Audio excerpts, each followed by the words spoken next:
Assalamualaikum warahmatullahi wabarakatuh.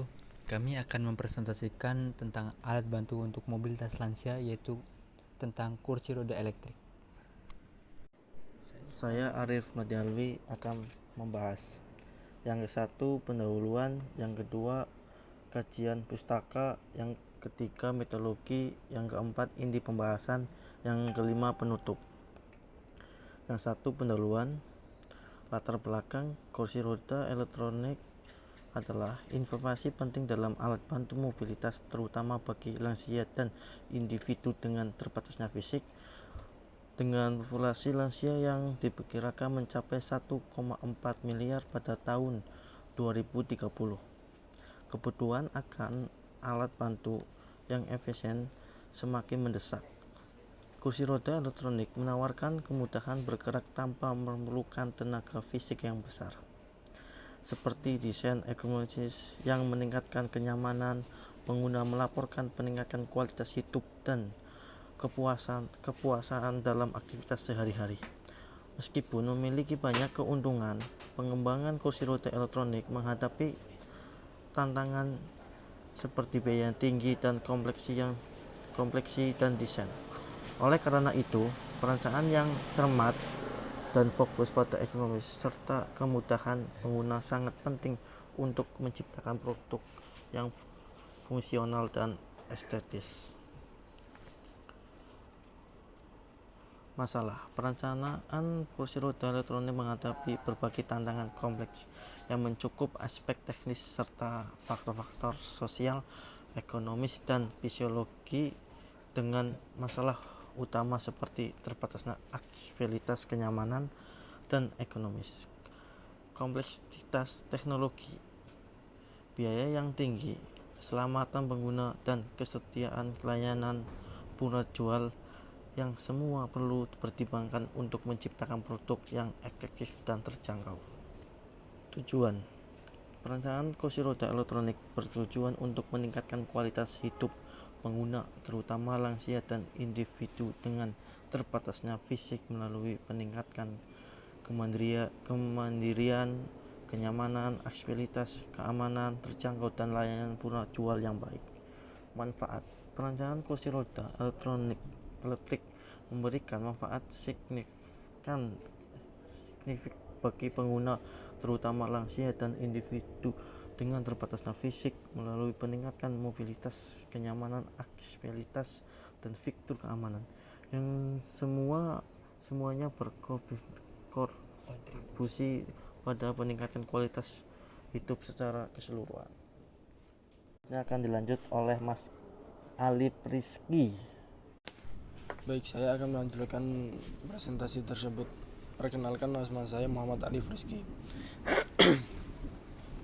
Yang kedua, kajian pustaka.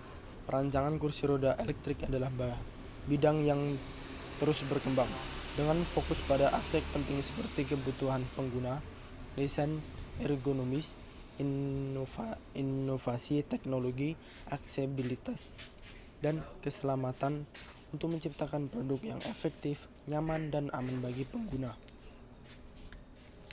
Yang ketiga, metodologi.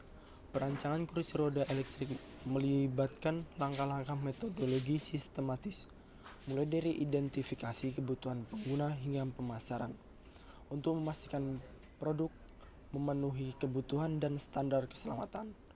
Proses ini mencakup analisis pasar, perancangan konseptual, pengujian prototipe, revisi desain, serta implementasi dan distribusi untuk menciptakan solusi yang efektif dan berkualitas.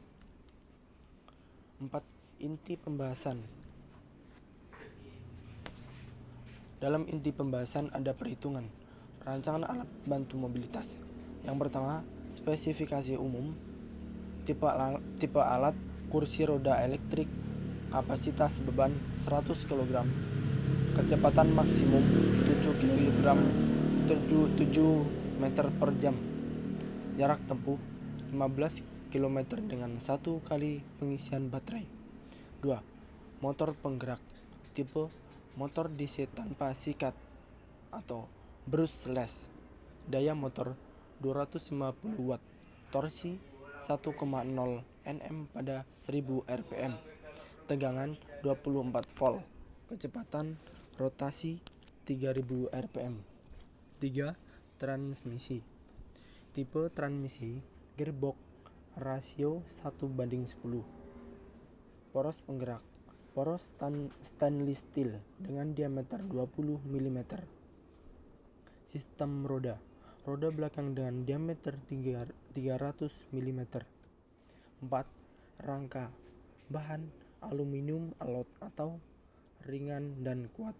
Dimensi rangka: panjang 100 cm, lebar 60 cm, tinggi 90 cm. Desain: rangka berbentuk segitiga untuk stabilitas maksimum. 5. Hal-hal lain: baterai lithium ion 24 volt 10 Ah. Sistem kontrol: pengendali jarak jauh dengan joystick, fitur keamanan, rem otomatis, lampu indikator baterai. Selanjutnya akan dilanjut teman saya, Muhammad Hidayatullah Ramadan. Baik, saya Muhammad Hidayatullah Ramadan akan melanjutkan presentasinya. Yang selanjutnya adalah perhitungan teknis, yaitu yang pertama adalah kecepatan roda. Kecepatan maksimum motor yaitu 3000 rpm dengan rasio gear 1:10, dengan kecepatan roda yaitu berarti 3000 rpm dibagi 10 yaitu 300 rpm. Perhitungan jarak tempuh. Roda lingkar sama dengan adalah pi kali diameter, yaitu pi dikali 0,3 meter, yaitu hasilnya adalah 0,942 meter. Jarak yang ditempuh per putaran yaitu 0,942 meter, dengan kecepatan yaitu 300 dibagi 600 dengan dikali 0,942 meter per second, yaitu membuahkan hasil adalah 4,71 meter per second atau 16,95 km per jam, dengan diperlukan penyesuaian untuk mencapai 5 km per jam. Yang kedua adalah adanya daya motor. Daya yang diperlukan adalah yaitu torsi dikali kecepatan sudut, dengan torsi yaitu Nm dengan 1,0 Nm. Kecepatan anular yaitu 3000 rpm dengan dikalikan dengan 2 pi rate dibagi 60 second, yaitu mendapatkan hasil 314,16 rate per second, dengan daya 1,0 Nm dengan dikalikan 314,16 rate per second, yaitu mendapatkan hasil 314,16 watt.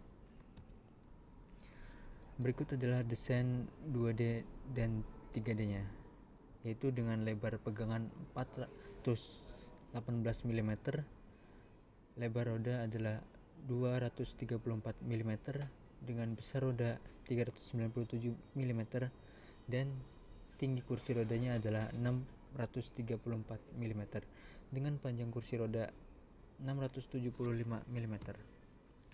Yang terakhir atau yang kelima adalah penutup, yaitu kesimpulan kursi roda elektrik adalah dirancang untuk memungkinkan para pengguna bergerak lebih mandiri dan mengurangi ketergantungan kepada orang lain, dengan berfokus pada kenyamanan pengguna dan mengurangi resiko cedera pada penggunaan jarak panjang, serta dilengkapi fitur-fitur keamanan seperti rem dan stabilitas rem. Dan yang selanjutnya adalah saran. Pendidikan dan pelatihan tentang penggunaan kursi roda elektrik yang aman sangat penting untuk mengurangi risiko kecelakaan dan meningkatkan kepercayaan diri pengguna. Lansia disarankan untuk berkonsultasi dengan profesional kesehatan sebelum memilih model yang sesuai, serta melakukan perawatan rutin dan memastikan aksesibilitas lingkungan agar pengguna merasa aman dan nyaman. Thank you for watching. Terima kasih. Sekian dari kami. Wassalamualaikum warahmatullahi wabarakatuh.